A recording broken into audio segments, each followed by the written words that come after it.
What I'd like to do is introduce Carl Gawell to you. If you were here last night for the banquet, you'll remember that we had a chance to talk to him a little bit, and he made the presentation of the resolution from the Geothermal Energy Association to the IID in regards to the efforts that they have for geothermal in the Salton Sea area. So let me reintroduce him to you. Mr. Gawell has been the executive director of the Geothermal Energy Association since 1997. Prior to that, he was the director of governmental affairs for the American Wind Energy Association. His background includes a number of senior positions in several national environmental organizations, including the National Wildlife Federation and the Wilderness Society. What I find interesting is that he spent time in Washington and has his bachelor's in foreign service from Georgetown University, School of Foreign Service, and the fact that he studied under the Department of Economics at the University of Nottingham in England. He's published numerous papers, articles on energy and the environmental policy. He's testified before congressional committees in both the House and the Senate. He really knows his stuff. He's been on TV a lot, and we're very, very happy to have him. So with that, Mr. Gawell, please come up.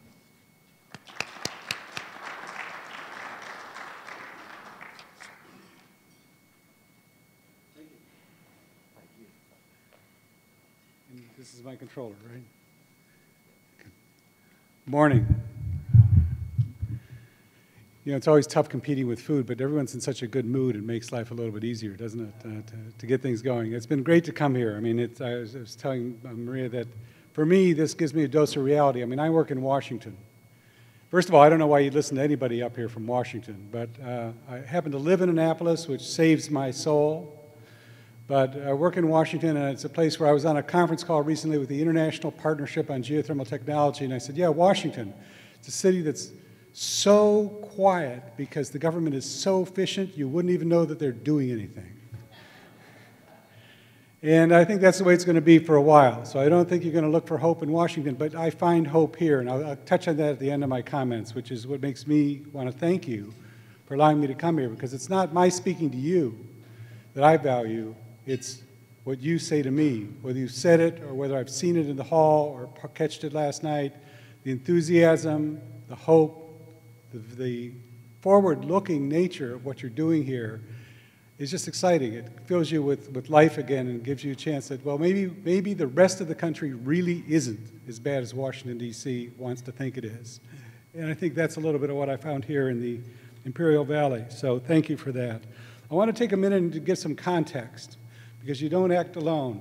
Geothermal power is growing, and it's very much becoming an international market, an international technology. Just a couple of years ago, we did our first attempt to try to put together what was happening in the world market in geothermal energy. We were able to identify about 30 countries that were looking at projects in geothermal power. We put out a report last year, and we were able to identify 76 countries that were moving forward at some level with the geothermal power project, many of them multiple projects. Now, 76 countries is about a third of the countries of the earth. But when you actually look at those countries and their population, it's a majority. It's over 60%, 65% of the population of the earth live in countries that are moving forward at some stage with geothermal development today. And I know many of my companies, I find some of my board members like Mike Long, who was here, I don't know if Mike's still around, from Power Engineers. I mean, Mike's problem is that they're usually never sure what country he's in anymore, because the world market is growing substantially better than the US market. And my analyst, Ben Maytek, who you'll see some of his work in a minute, when he did the review, we asked each other, we sit in a very small office. I have 4 little cubicles. That's the Geothermal Energy Association. I mean, we don't have a lot of memos. And one of my young staffers came in to me and says, how do you handle a memo around here? I said, usually I lean over the door like this and say, hey, Ben! They were rather surprised. I also figured that job applicant wasn't right for the group. But then I asked Ben, what did you find? What did we see when you went and looked around the world? And we saw 2 things. And they're different than they are in the United States, one of which was economic growth. Many of these countries were discovering geothermal resources that they had and saying, we need energy for growth. Many of them did not have fossil fuels, or instead imported and burnt fossil fuels, kind of like Hawaii. Excuse me. But So they wanted economic growth, and they saw that energy was part of that. And the other thing is most of these countries, unlike the United States, are signatories of the climate treaty. So that when they were looking for power, they were looking for clean power and realized that they couldn't go up in their emissions levels. They had to go down. So they needed energy, and they needed clean energy, and if they had geothermal, it was exciting, it was something they wanted to do. You saw a lot of enthusiasm. And that's something I think we lack both of here, just as a reflection on Washington. Many people don't understand we've not really done as much as many countries are trying to do in terms of their climate commitment to clean energy. And that's not to knock the administration or Congress, just saying the facts. You know, a couple of years ago, I would tell people, we do very little. We don't really have a climate policy. And you'd go to, like, I spoke at Hiram College outside of my hometown in Cleveland, and I held this room full of students. And I said that to them. I said, you know, we really don't have a climate policy in this country. They did not believe me for a second. They couldn't believe that Washington wouldn't be responding to what they saw as an obvious problem. But again, I think getting nothing done in Washington is the way things go. So around the world, things are moving forward. And this is just a graph of some of the leading countries. Last night you mentioned Australia. But here's your target list for future conferences. These are some of the leading countries with numbers of projects they have that we were able to identify. And you see countries from around the world now moving forward with geothermal energy. But the question comes, what's happening in the United States? And what we've seen, and you heard last night, is that California is a big part of what's going to happen here. We met in the fall with Commissioner Hochschild of the Energy Commission because he had a lot of questions about geothermal and what's possible. And we prepare materials to sort of answer very basic questions for him. And some of that I'll review now. Some of it's in the report you've seen on California's geothermal potential. But what we found was that California's geothermal potential, we're about 4.4% of total system generation now. But we could have done substantially more. My staffer, Ben, and myself talked with other analysts. We talked with Geothermics, had access to that data, because Geothermics did the premier report for the Energy Commission in 2005, Charlene, was it? Well, they did their report, so it's a little old, but it's, you know, good thing about geologic resources, they don't change too much. And we had access to the USGS, who's done some new data, and we've looked at what they saw possible. And here's what we were able to see. First of all, this is what we're going to be releasing in our annual update in April, and these are the projects that we know of now in California, where you see a number. These are just rough locations of geothermal projects. These are individual projects, and the greens numbers are multiple. So there's 7 projects, or 5 projects, or 2 projects. So you can see there's a lot of companies that are spending money holding on to property, trying to develop it, trying to understand what the resource is. The question really is whether there's a market or not, which is a whole other question. But when you parse this, this is where the Imperial Valley comes in. This is what was available from the data that both GS and USGS used in terms of the field potential. These are the different producing fields or non-producing fields in California, non-producing areas like Telephone Flat. But here's the Salton Sea. Here's current production. Here's what they estimated based upon their prior data was the potential there. So I mean, there's no question. You're sitting on the largest undeveloped identified resource in the United States, if not, I don't know, Gene, the world, one of the largest. And so this is the key opportunity we're facing in California and why the Salton Sea is so important. Now, just a note, because we had to say this with Commissioner Hochschild, we wanted to understand better what can geothermal do. We're not just looking at this potential. This is more recent data that is the U.S. Geologic Survey, Colin Williams just was finishing up, looking at what's yet to be done. What we looked at before on the prior screen is the identified resource. But the Geologic Survey estimates that there's a substantial undiscovered resource, and this is just for California. And again, they're I don't know if they're lawyers or analysts, but they give you degrees of certainty. They won't give you one answer. They give you a sliding scale. But even at the low end, you're looking at substantial resources yet to be discovered in the state. So as we said last night, geothermal is not going to do everything. We're not going to provide 100% of the power to the state of California. There's going to be plenty of room for wind and solar. But we can provide a lot. We can provide a lot more than we are today, and the question is, what kind of values can that have? So GEA has put together, oh, by the way, I should point this out. This is your backyard, because this is ground zero, in my mind, for California for geothermal growth. As the previous slide showed, and as our resolution and the work of IED are showing, this is where we're going to go in the future to develop the geothermal in the Salton Sea. We've prepared recently several reports. These are all available on our website. All of our reports are free. We don't charge for them. But we've completed several reports partly in response to comments we heard from Commissioner Hochschild and partly in response to things we think people needed to know. And I'm going to point out one of them, which I'm not going to talk a lot about, but this is the manageable risks of conventional systems. Geothermal is not without its risks. Everyone should understand that. I have companies who will tell you until you've drilled it and you're producing from it, you don't know you've got it. Now the Salton Sea, you know you've got a substantial resource, but exactly where and when and how it works is still going to face risk developing. You move out to Nevada, you move out to Montana, you move out to other areas and you've got substantial greater risk. I tell people, you know, you've heard a lot about the photovoltaic industry. They talk about a valley of death. And in photovoltaics, the valley of death is between the laboratory and the commercial market. I think geothermal has its own valley of death for projects, and it's between doing all the geologic work to think you've got a resource and actually drilling it out and proving you've got a resource. That's our valley of death, because once you've got the resource, once you've drilled into it, we provide, as the president of Nevada Power said a couple years ago, one of our programs, an elegant power resource. But you've got to get that first tranche done, and you've got to have the resources and somebody willing to take the risk to do that. And that's the tough part for most geothermal projects in the United States. But this outline, this report, I think should be reading for everybody to understand what you get into when you get into a geothermal project. And hopefully won't totally talk you out of the business by the time you're done, but let you know what types of risks exist, and it also catalogs some of the different policies that have tried to approach that over the years. But more importantly, we've done this report on the state of California, what's the current state of the industry, what's the current state of the resource, and also a report on the values of geothermal energy, because that suddenly became the question we really had to face. People really weren't understanding how geothermal fits into the system, how baseload power fits into the system, how firm or flexible power fits into the system. So we started outlining what we knew, the different values that geothermal brought to the system. You've heard a lot about that in the last 2 days. I've seen a lot of conversation about it. We did a breakout session yesterday as well about it, so I'm not going to go back through those slides. But just to point out a couple of things. First of all, we have reliability. If you need something to replace fossil fuels, which is what CARB has said this state needs to do. I mean, remember, they're not looking at just completing an RPS. There was a lot of discussion about the RPS here the last few days. But the state has made a commitment, and there's going to be some kind of an effort over the next few years to achieve, what, 80% reductions?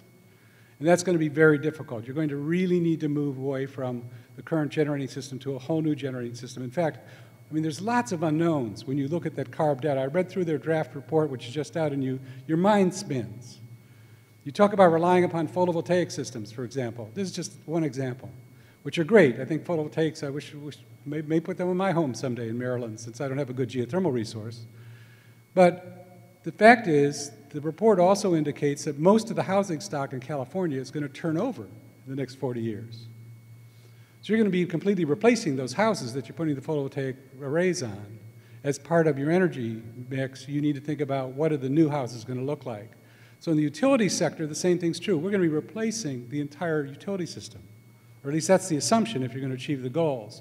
And what does that look like, and where do you need reliable power? Well, a lot of the current power system, as I showed yesterday in the breakout session, most of your daily power needs are baseload power. They're served by fossil fuels, they're served by coal plants from out of state, and you're going to need power 24 hours a day, and I'm still going to be prejudiced that replacing baseload power with anything other than baseload power is going to have costs that you have to account for and aren't currently being considered in the system. But geothermal can do substantial baseload work, and as we discussed yesterday, we can be firm and flexible depending upon the resource, depending upon how your plant's engineered. Don't assume that every plant can do whatever you want it to do. It can't. The resources dictate certain conditions, the engineering of the plant, the design certain have other characteristics, so you need to understand what you're getting into, but the capability is there to be able to serve a system with much more variable resources on it, and yet be able to keep reliable power, be able to meet the needs of the state of California in terms of achieving its climate goals.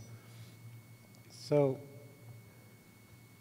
climate goals is, I think, going to be a key driver. As we said, when we looked around the world, we saw what other countries were doing, we saw economic growth, climate, driving the energy markets. Well, there's two differences here. First, we haven't really bid on climate nationwide. California has, but the rest of the country really hasn't, and Washington definitely hasn't. But the other thing which I think is important to note is we aren't talking about growth. In the California market, you're talking about transition. Because you're doing so much efficiency that that's what you're really talking about. You're really about changing out the power system for a different power system, which creates a whole different dynamic. First of all, politically, it creates a dynamic of you can't all be winners. And that's tough. Because when you've got a political question with winners and losers, you've got battles on your hands. And I think that's going to be one of the problems with climate and the transition in California is it's not going to be an easy sale. I used to work in the National Wildlife Federation for almost 10 years and did public lands issues. The one thing I realized about our issues is they were much tougher to deal with than the clean air issues. Because at the clean air table over here, where they had a conference, they could find a way to clean the air and for everybody to walk away making money. Everybody could be happy. The lands debate over here, well, you couldn't have a coal strip mine in a wilderness area. They're just a zero-sum game. And when you have those kind of dynamics, it's a very, very different game. So I think the important thing to recognize is that there's real values that we can contribute to the system, and climate's going to be the driver, and climate in the United States is going to be a different political issue than the types we've normally faced. And I think the E3 report, if you haven't read it, is something that shows what can happen and how we can do things wrong. Because people are also going to want, they're going to want climate to be achieved at the least possible cost. And the last thing we want is people pointing at renewables because we all get lumped into that basket and saying, you guys are expensive. So we need to do it at the least cost to the total mix.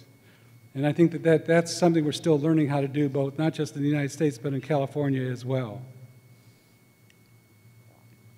So how does geothermal do? Here's some notes from an NREL study. Obviously, geothermal does very well in terms of climate emissions. There's also a report that the Geothermal Energy Association did on our website where we took the data from California, because California, by the way, is the first state or the first entity ever to actually require real, signed, certified data from power plants and other emitters to understand what is creating the emissions we're talking about. Prior to 2 years ago, if you went into the EPA models or analysis, all that was there was analytical guesses. For example, I went into their database about 4 years ago and looked up coal-fired power plants. Boy, I wanted to know what were the emission levels of different coal-fired power plants. And I found that magically, every coal-fired power plant in the country, according to the EPA, had the same emissions level, which is not possible. Not only do they have different engineering systems, they have different types of coal, et cetera. So I talked to a friend of mine at EPA, and he said, well, we don't really have that data. No one collects it. And so we estimate it, and we plug it in our model. So CARB has the first data that people have gone out and tried to be very thorough in terms of collecting, in terms of what they've got. And our report online takes that data and comes up with very similar answers to say that geothermal can be a very low or near zero emissions technology.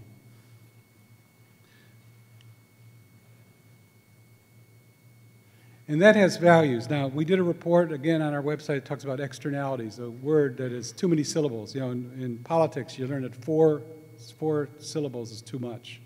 So geothermal, you know, it just doesn't work. Solar, you can do that. Your prior governor was particularly had difficulty with that geothermal word. I think I'd get a big raise from my board of directors if Barack Obama ever said geothermal.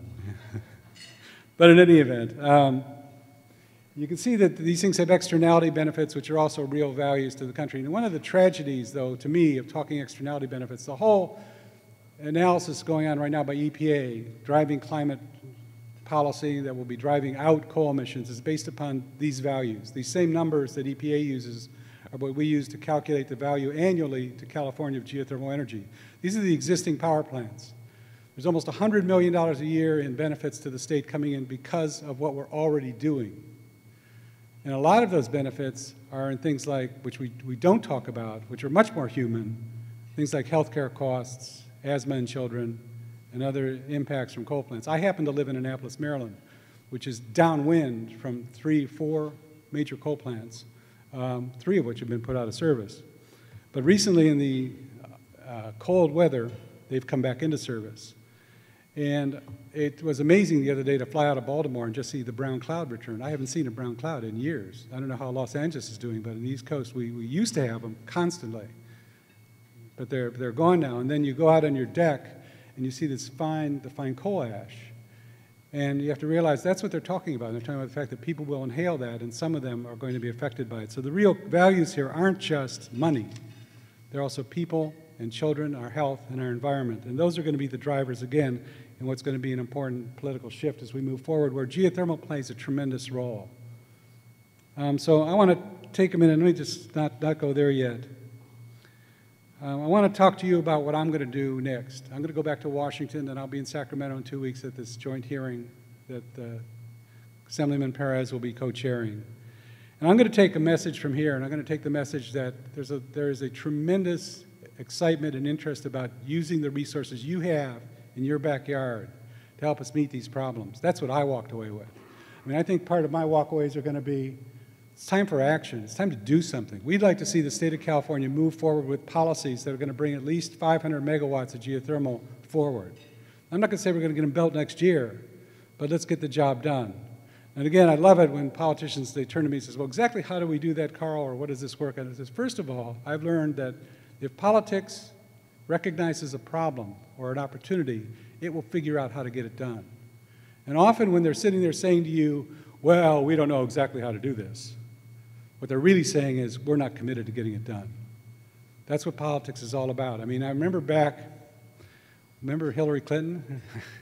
I had a little run-in with Hillary years ago. I was working for a member of the Senate she was doing health care. She came in and they were going to do their big new health care plan.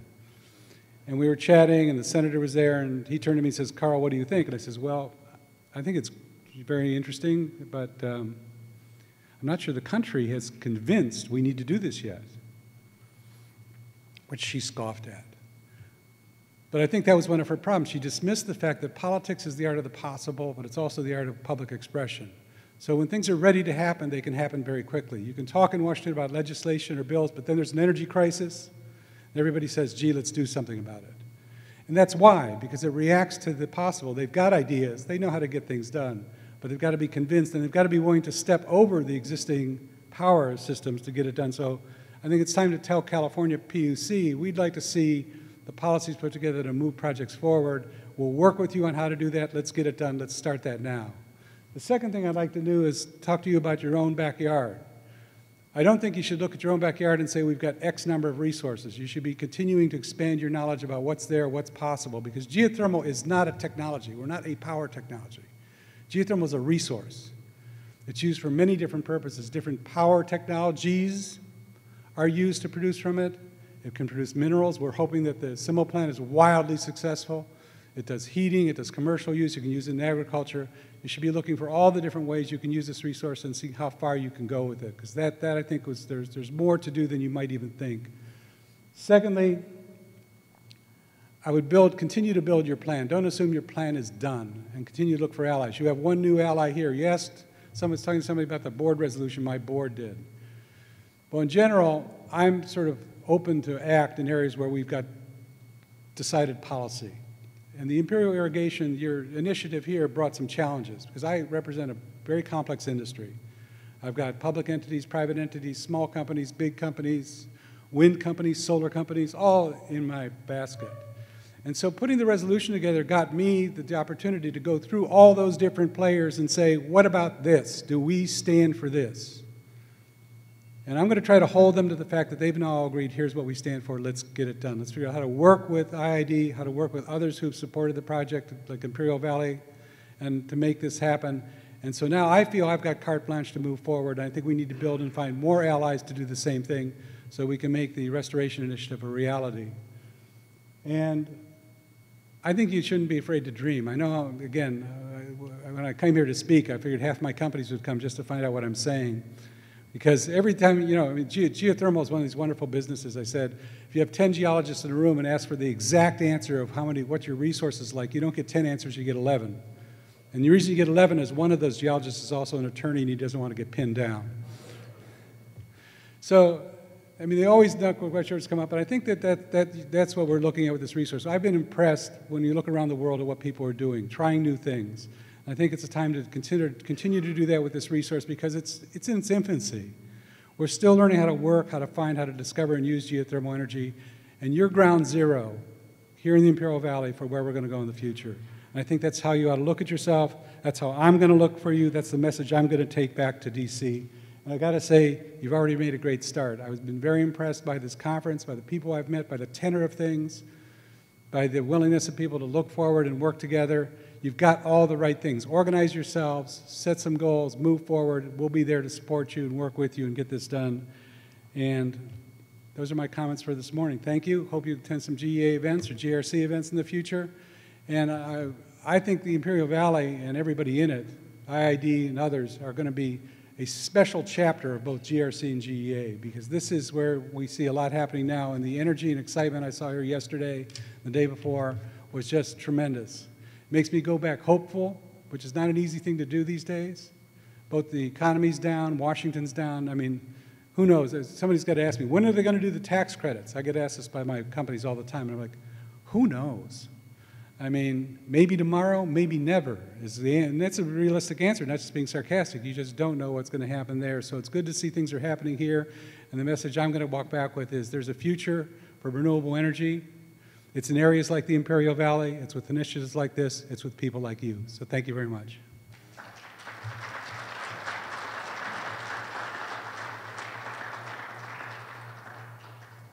If anybody have any burning questions, I could take them. I mean, please.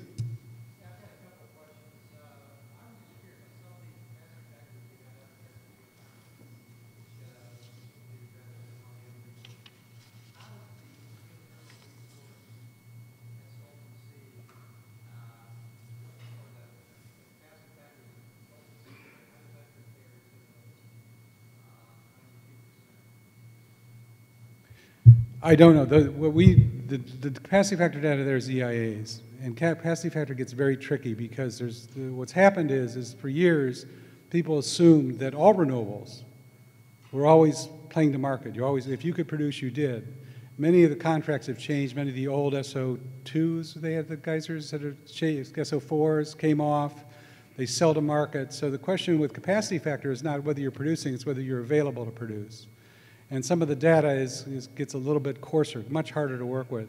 I don't know, Randy, do you have a comment about capacity of the current Salton Sea? Or, I mean, my assumption is that the plants have very high capacity factors and in general are available to produce over 90% of the time. Whether they do, as we've moved more and more to competitive markets, is a different question.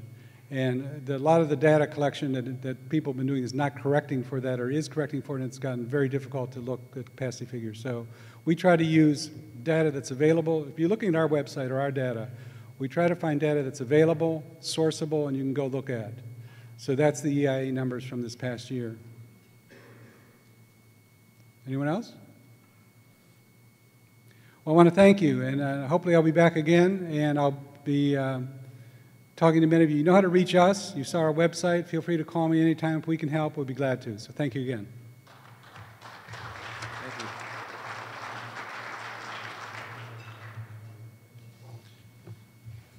you. As you can see, we're moving right along.